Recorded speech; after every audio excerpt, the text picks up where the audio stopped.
Hello chers élèves, donc nous allons parler aujourd'hui des formules que l'on peut utiliser avec les puissances. Et là, vous avez trois formules que je vous donne. A puissance n fois A puissance p, ça doit être égal à A puissance n plus p. Donc si on veut l'écrire en fait, ce calcul-là plus simplement, il suffit d'additionner les deux puissances. Autre formule, A puissance n sur A puissance p est égal à A puissance n moins p. Quand on divise comme ça des nombres avec des puissances, évidemment, il faut que ce soit le même nombre en bas et en haut. Donc, il suffit de soustraire les puissances. Et puis ici, A puissance n, que l'on met en plus à la puissance p, c'est égal à A puissance n fois p. Alors, voilà quelques exemples pour vous aider à comprendre comment appliquer ces formules-là. Donc, 7 puissance 6 fois 7 puissance moins 4. Alors, quelle formule on va utiliser ici? Et on va utiliser la première.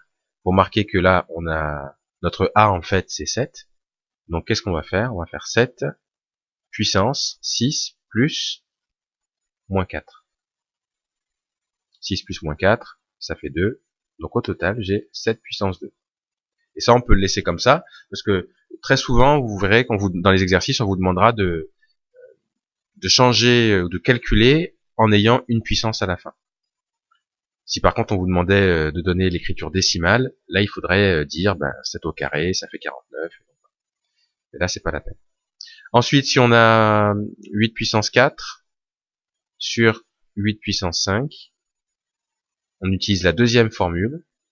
Et là on soustrait les puissances. Ça fait donc 8 puissance 4 moins 5. 8 puissance 4 moins 5. 4 moins 5 ça fait moins 1. Donc là je peux dire que c'est 8 puissance moins 1. Et puis on a encore une autre formule. 8 puissance 3. Ah non, là, je me suis trompé, c'est pas la bonne. 2 puissance 3, le tout à la puissance 9.